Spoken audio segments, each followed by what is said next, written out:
eu sou a Juliana Pimentel, advogada, especialista em direito previdenciário e também defensora da causa das pessoas idosas. A violência contra a pessoa idosa é crime. Denuncie. Hoje nós vamos receber o professor e advogado criminalista que vai conversar com a gente sobre os crimes contra as pessoas idosas e também sobre as penalidades previstas na lei.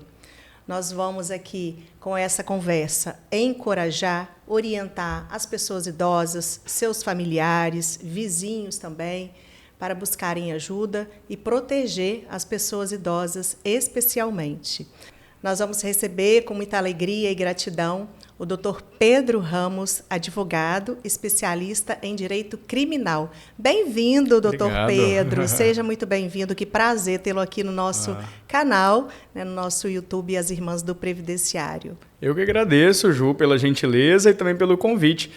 Você que é entusiasta, defensora, né, da causa da pessoa idosa, lembro nos tempos de OAB também, enquanto presidia a comissão, não só a sua militância da advocacia em relação ao direito previdenciário, mas especialmente as contribuições que, inclusive, culminaram com a cartilha aí em defesa da pessoa idosa. Então, eu fico aí certamente envaidecido e honrado pelo convite e espero contribuir com essa gravação do podcast, esclarecer muitas informações e fomentar também a necessidade da denúncia quando esses crimes acontecem.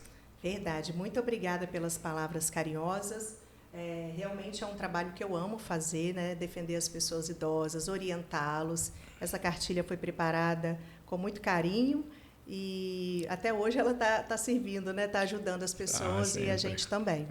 É isso. Eu gostaria também de pedir que você, internauta, possa dar o seu like, curtir, compartilhar, comentar, divulgar também, encaminhar esse episódio para seus amigos, seus parentes, seus vizinhos, todo mundo. Vamos divulgar, porque tem muita informação preciosa vindo por aqui. Doutor Pedro, vamos lá, então, diretamente ao assunto, né, sobre os crimes cometidos contra as pessoas idosas. Infelizmente, a gente se depara diariamente, né, com essas informações que nos entristecem, né? Nos deixam também preocupados e com aquele desejo de fazer algo por essas pessoas, né? Algumas vezes a gente se revolta e traga para a gente algum episódio que o senhor pôde acompanhar, orientar também, e dicas também para quem aqui está nos assistindo, porque esse episódio é bem informativo. Joia, perfeito. Como o colega disse, nesse contexto específico, nós acompanhamos, né, lá no escritório a família de uma pessoa idosa, uma avó, né? E ela tinha um neto que trazia, de certa forma, alguns relatos. Eu tenho X para pagar de faculdade, eu tenho X para pagar de aluguel. E ela sempre fazia ou transferências ou permitia que ele utilizasse o cartão. Por vários anos, né, isso veio acontecendo, até que um tio, né, nesse seio familiar, começou a suspeitar de que, na verdade, pelo que eu entendi, ele ligou para a faculdade disse que ele não era aluno. Em relação ao aluguel, eu vi que tinham vários meses atrasados. Eu sei que o somatório em relação a um gasto que a avó teve com ele, esse gasto aí indevido, gerou uma monta de um prejuízo aproximadamente de 140, 150 mil. Né, para essa idosa, ao longo aí, acho que de 2 ou 3 anos. E nesse contexto específico, né, e aí a importância desse bate-papo, a importância das pessoas conhecerem os direitos, a pessoa idosa conhecer o Estatuto do Idoso e se encorajar, né, de procurar os meios, as estruturas, né, as instituições para fazer a denúncia, porque essa senhora, se não fosse o familiar, né, o tio e as outras pessoas, inclusive uma funcionária, uma colaboradora que trabalhava na casa dela, ela não teria se encorajado, porque na visão dela, fala, tudo bem, de alguma forma, se ele teve, né, esse tipo de conduta, foi porque nós também falhamos na educação, ela fica de refém, né, em um contexto, pensando que deixou a desejar, né, de alguma forma na educação, ou, por outro lado, ela comentava, mas é meu dever ajudar também, né? Então, se eu deixar de ajudar, ele sendo uma pessoa da minha família precisa, às vezes eu tenho uma condição melhor, né, financeira, mas não é assim que as coisas funcionam, né?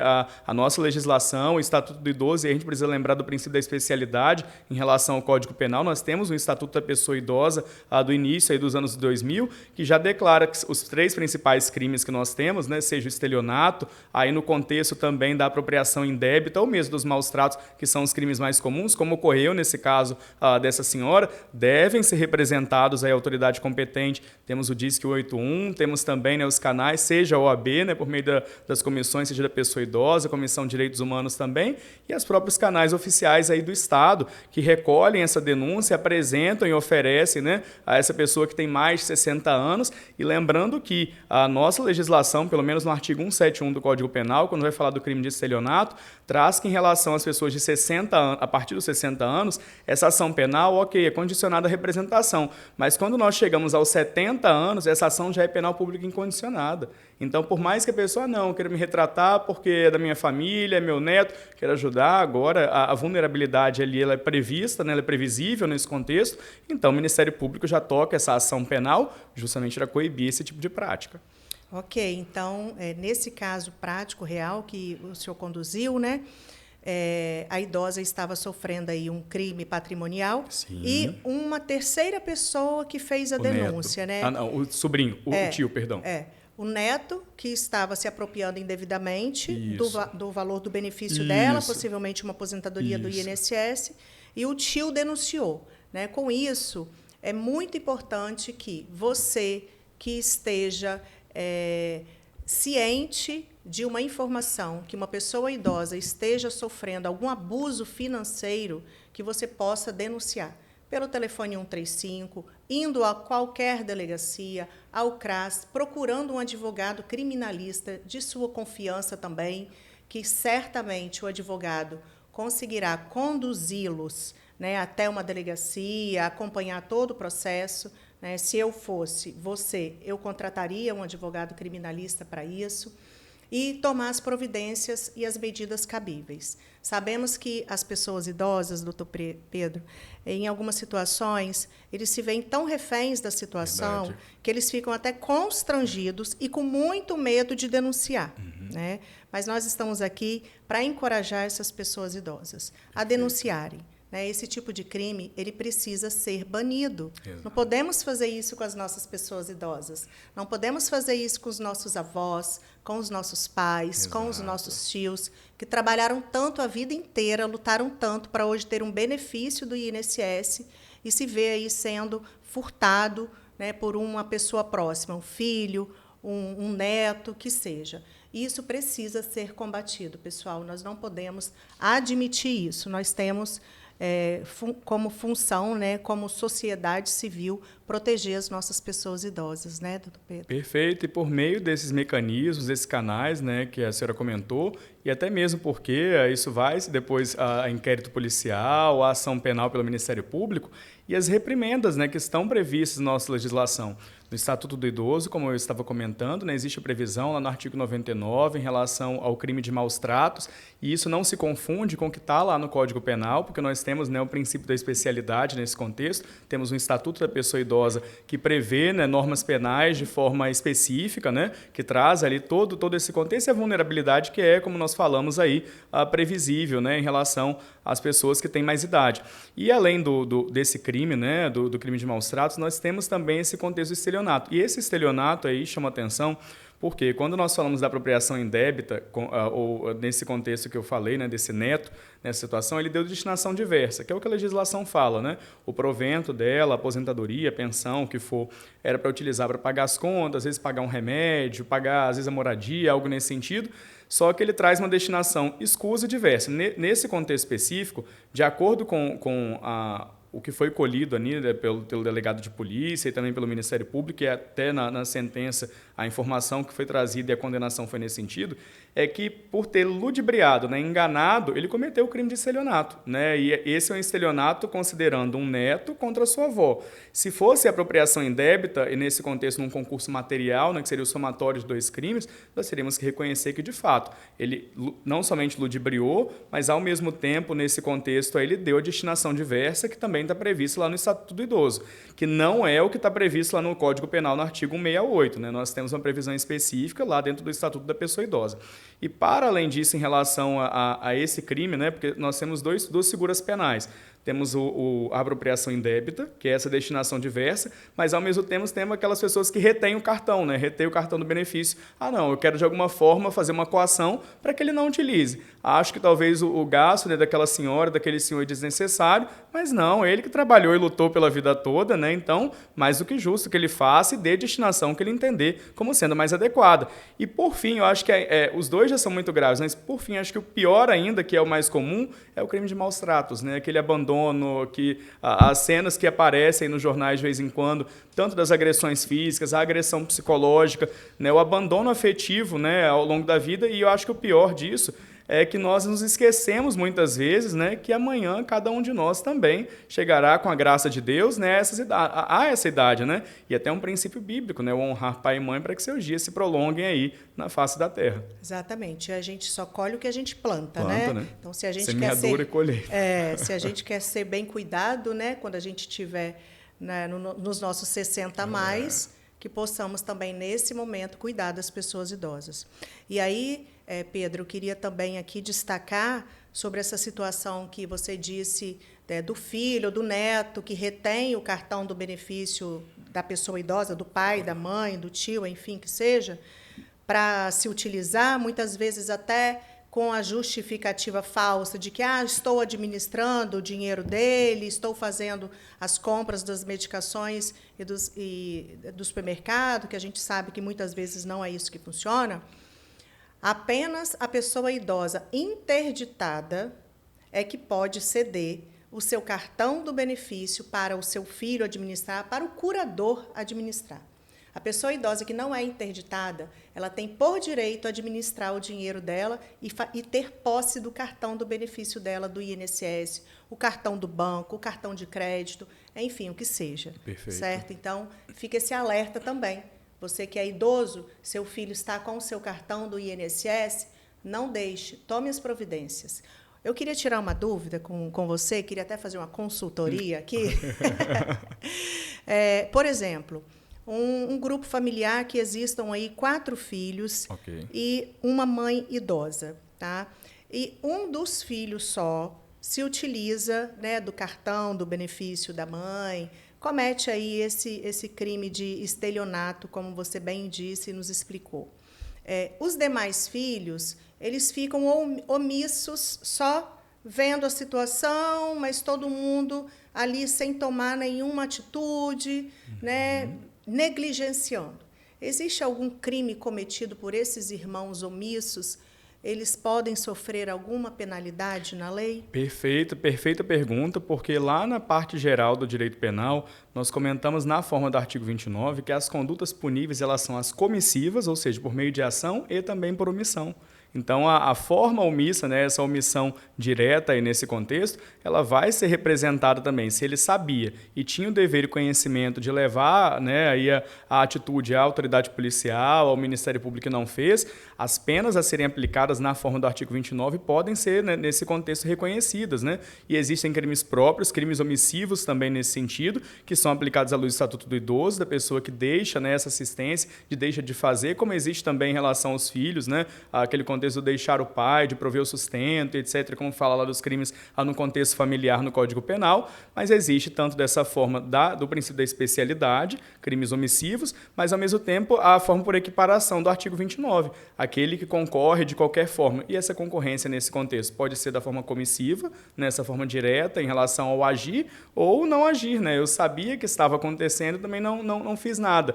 E isso é muito importante trazer a conhecimento, né, e a debate, para que, como você disse, as pessoas se sintam encorajadas, né? Porque ali tem uma pessoa que está vulnerável, a pessoa que sempre tomou conta de todo mundo, né? Que sempre fez tudo acontecer, e agora, né, por conta das situações da vida que nós todos passaremos um dia, se Deus permitir, né, certamente ela precisa ter esse cuidado, esse olhar mais atencioso. Por mais que nós saibamos, né, que hoje, graças a Deus, aí, com a longevidade, a medicina e a ciência, cada vez mais nós estamos conseguindo ter uma saúde, né, mais equilibrada, uma saúde mais constante. Mas é natural natural, né, do ser humano, seja em relação ao esquecimento, seja em relação às questões de mais inocência, né, talvez esquecer uma senha ou outras situações. Essas pessoas da família que estão ali ao redor, estão ali ao entorno, elas também possuem esse dever de guarda, esse dever de vigilância, né, esse dever de assistência ali. E assistência, quando eu digo, às vezes não é questão financeira, né, é o de estar próximo ali, efetivamente, e conhecendo, né, esses pormenores.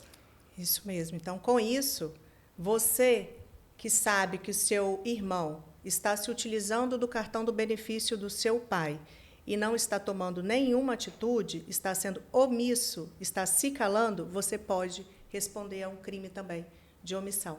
É bom que você tome uma atitude e denuncie e, no mínimo, faça uma reunião familiar para que essa situação possa ser resolvida. É isso. Perfeito. Nós vamos falar agora um pouquinho sobre a questão do golpe do empréstimo consignado. Perfeito. E eu queria que você falasse também um pouquinho, aproveitando essa oportunidade, sobre o golpe do falso advogado, que estamos todos nós sofrendo absurdamente com isso.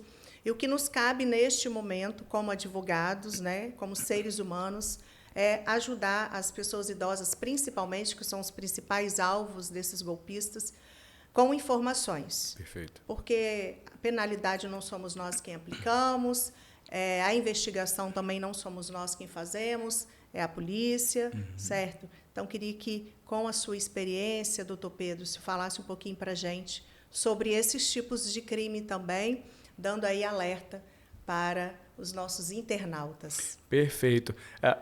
Esse do golpe, né, tanto o golpe do falso advogado quanto do empréstimo consignado, começando pelo empréstimo consignado, na verdade, e a gente traz também um outro recorte, né, e falo porque nós acompanhamos também uma situação dessa. Uma senhora idosa, né, que teve um enlace, um relacionamento, né, com uma pessoa mais nova. E aí a gente entra naquela figura do estelionato sentimental, né, que também vem sendo discutido aí nos tribunais superiores. No Código Penal não está escrito, mas que a gente sabe que acontece, seja uma pessoa mais nova, uma pessoa mais velha, às vezes pessoas de mesma idade. A história até do filme do golpista do Tinder, né, que existia. Sim. E nesse contexto, essa senhora acho que tem 66, 67 anos, e essa pessoa com quem ela se relacionou, acho que tinha 32, 33 anos. No início era tudo perfeito. E ele, né, se demonstrou como sendo a pessoa que resolvia, que fazia, acontecia, e por confiança e entendendo, né, que era a pessoa que ela tinha encontrado para seguir a vida nesse contexto, começa a dar concessões, né, em relação ao cartão, em relação ao carro, etc. Faz umas compras de presentes, né? Ela tinha uma condição melhor, uma condição mais vantajosa em relação a essa pessoa, e nesse contexto específico, alguns empréstimos começaram a ser feitos. E quando ela, assim, sempre era uma justificativa, porque era uma situação do carro, porque isso, porque aquilo. Mas você não confia em mim? Eu não faço tudo por você? E aí sempre ficava com essa ladainha e acontecendo essa conversa, né, que ia se esticando. No final das contas, já tinha, né, um somatório aí de mais de 50 mil de dívidas, dentre isso o empréstimo consignado. E aí, nesse contexto específico, a dificuldade, né, que é enfrentada é que na constância do relacionamento, né, e aí trazendo essa figura do empréstimo consignado para dentro do relacionamento, tem entendimento dos tribunais superiores que fala que foi consentido, porque vocês estavam num relacionamento amoroso. E se aquele empréstimo consignado foi para justificar casamento, gastos, né, eventuais investimentos aí do casal, de certa forma ficou elas por elas, né? Outro contexto diferente é se nós trouxéssemos a figura do neto, da avó, nessa situação toda, ele contrata, né, outra pessoa da família contrata algum empréstimo consignado e depois ela, com vício de consentimento, ela fala que não, pera lá, mas eu não autorizei isso, né? E até é possível anular, né? Aí o direito civil, certamente você pode contribuir muito mais do que eu nesse sentido, o direito civil vai abarcar essa pessoa em relação à defesa, né, desse contexto. Só que até lá o estrago já foi feito. Né, um nome já foi negativado, né, as compras já foram feitas, os gastos, as ligações de cobrança constantes. Então, é sempre um cuidado, né, a mais, eu acho importante ter. E com o golpe do falso advogado, isso foi escancarado. Né? Quantas pessoas vêm sendo ludibriadas aí de que meu telefone trocou, mas faz isso que você está pagando uma custa de um processo, ou faz isso que eu tenho uma liberação de alvará. Não, se aquele é o telefone, né, que o seu advogado usualmente conversa contigo, foi o telefone que, por meio do contrato, ficou entrou, né, ali desde logo consignado, ok. Ah, mas talvez eu perdi o contato, ele pode ter mudado, né, de telefone. Vá à sede do OAB, que é informação mais atualizada do que a própria OAB Espírito Santo, ou OAB de cada estado aí, para que você consiga a informação real de quem é aquele advogado, se ele está, né, atuando ou não está atuando, e isso para facilitar, né, e trazer uma segurança da informação. E se eventualmente tiver esse tipo de conduta que você conseguir, né, demonstrar, tanto no canal agora que a OAB oferece denúncia, né, porque está a nível de Brasil, saiu no Jornal Nacional esse golpe do falso advogado, mas também as instituições, né, a Polícia Civil está aí para atender, o Ministério Público está aí para atender, para que nós possamos, de uma vez por todas, fazer cair, né, esses golpistas e prevalecer, né, a séria advocacia, né, a advocacia que, de fato, faz acontecer no dia a dia o processo com justiça, mas, acima de tudo, com ética. Exatamente. Como o doutor Pedro falou, o golpe do falso advogado está noticiado a nível Brasil. O Jornal Nacional já trouxe várias matérias sobre isso e nós queremos deixar aqui um alerta, principalmente para as pessoas idosas, que são os principais alvos dos criminosos, para que não caiam em golpes. Desconfiem de tudo e de todos. Infelizmente, essa é a regra, né, doutor Pedro? Lamentável, hoje, né? Lamentavelmente. Então, se receber algum contato de alguém que se passando pelo seu advogado, se certifique se realmente é o seu advogado.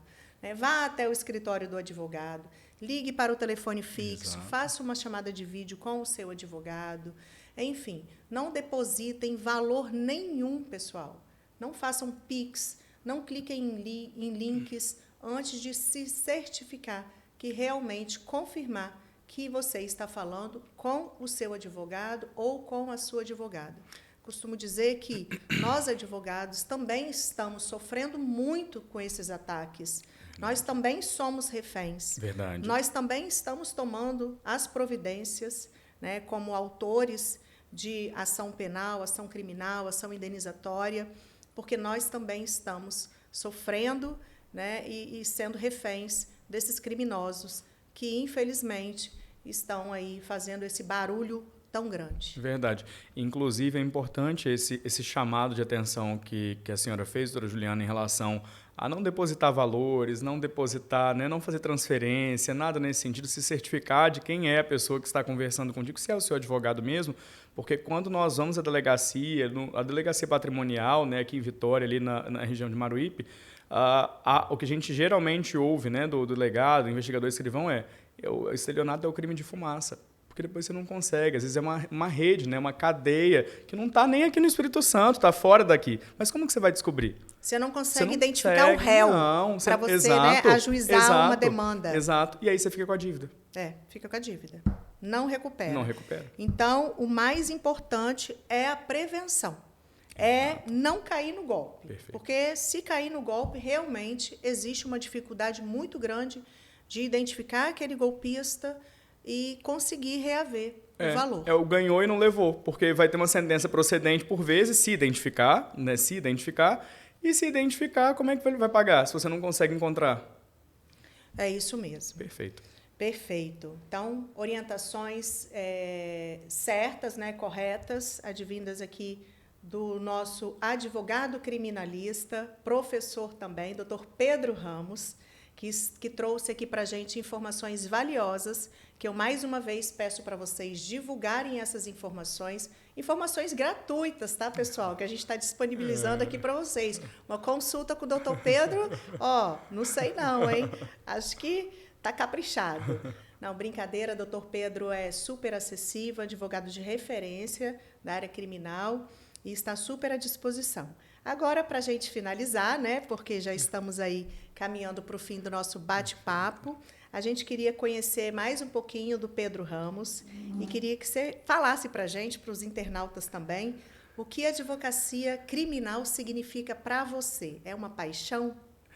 A advocacia criminal é o brilho no olho. Eu falo e costumo dizer no escritório, né, até pelos estagiários já passaram lá, né, hoje colegas advogados que estão lá conosco na equipe, que quando nós perdemos o brilho no olho, nós perdemos a humanidade. E aí eu posso fazer qualquer outra coisa, menos ser advogado criminalista, porque ali dói a dor do outro, né? Eu falo que, nesse contexto específico, assim, tirando todas as outras áreas do direito, cada uma tem a sua especialidade, cada uma tem a sua importância, né, e o seu grau de conhecimento, mas eu falo que aqui, como o Carnelucci, que é o Pietro Carnelucci, nesse contexto ele vai falar para a gente, Francesco Carnelucci, que nós estamos no último degrau da escada da miséria humana, né? Ali onde ninguém quer olhar, né? Onde as pessoas já rejeitaram a família, a sociedade, a imprensa, enfim, as instituições. E o advogado, a esmola que ele pode oferecer naquele momento é a amizade. Então, se você não se importar com a dor do outro, não venha para o direito criminal, né? Estará prestando de serviço, porque, de fato, você precisa não só compreender, mas, ao mesmo tempo, acompanhar aquela pessoa que está encarcerada e, principalmente, que nós consideramos hoje que são os herdeiros da pena, né? A família que fica. Porque, muito embora a gente tenha o princípio da intranscendência da pena, de que a pena não passará da pessoa do condenado, né, para outra pessoa, quem está lá fora, o filho, a esposa, a mãe, chora e sofre do mesmo jeito, que está sendo privado, né, do convívio com aquela pessoa momentaneamente ou aí, né, durante o curso dessa execução penal.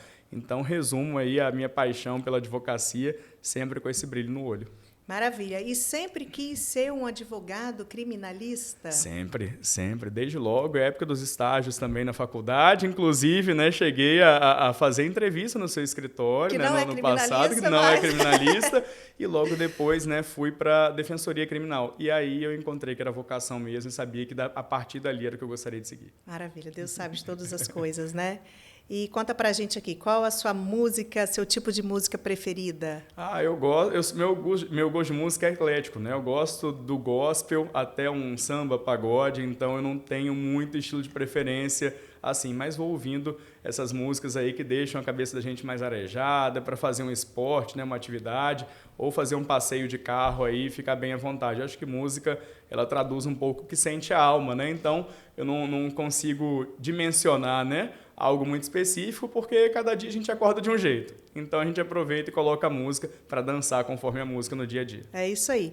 E, doutor Pedro, tem lazer? Tem tempo para lazer? Tenho lazer, e geralmente nesse momento de lazer, gosto de me envolver com esportes, passei a estar com amigos, né, principalmente, estar com a família, aproveitando os momentos aí do dia a dia, já que a nossa rotina da advocacia acaba sendo corrida. Final de semana, então, às vezes é bom esticar, ir para as montanhas, ir para uma praia, cercado das pessoas que a gente gosta e aproveitar para relaxar um pouco. Legal. Para a gente finalizar, um ídolo. Um ídolo? Eu acho que em relação à minha área mesmo, Francisco Carnelucci. Bacana, que joia. Foi muito bom, só agradecer, doutor Pedro Ramos, querido amigo, advogado, professor, muito obrigada pela sua disponibilidade. Hoje em dia o nosso tempo é precioso e você separou um tempinho do seu dia para vir aqui conversar com a gente, com os nossos internautas também.